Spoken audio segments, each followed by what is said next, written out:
அனைவருக்கும் வணக்கம்.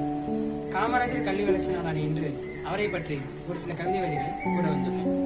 கடையேழு வள்ளல்கள் வளம் வந்த தமிழ்நாட்டில் கல்வி வள்ளலாக அவதரித்த கர்ம வீரரே, அண்ணலின் சீடராய் அயராது பாடுபட்டு பஞ்சத்தில் வாடியோர் நெஞ்சை குளிரச் செய்த கர்ணனே, எளிமையின் சின்னமாக இறுதி வரை வாழ்ந்து ஏழைகளுக்கு கல்வி தந்து ஏற்றம் அளித்தவரே, பட்டி தொட்டி எங்கும் 14,000 பள்ளிகள் அமைத்து படிக்காத மேதை என பட்டம் பெற்றவரே, வளம் பெற கல்வியும் நலம் பெற உணவையும் ஊற்றாக கொடுத்தவரே, வெளிநாட்டு பயணத்திலும் வேட்டி சட்டையுடன் வீரநடை போட்டவரே, தென்கோடியில் பிறந்து வடக்கேயும் வெற்றி கொடி நாட்டியவரே, தமிழனின் சிறப்பை தரணி அறிய தனியாலே சுமந்தவரே, இன்னளவு புகழ் கொண்டும் சென்னையில் இப்பொழுது ஓய்வெடுக்கும் உன்னதமே.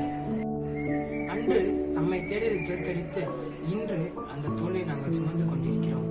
நல்லாட்சிக்கு விளக்கம் அளித்த திருவுருவே ஐயா, வாழும் பொழுதே 400 கோடி கையடக்கம் செய்யும் மானுடர்கிடையில் இறுதி நாட்களில் 4 சட்டைகளுடன் வாழ்ந்து மறைந்த தன்னலமில்லா தலைவரே, இந்த புவி உள்ளவரை உன் புகழ் பாடும்.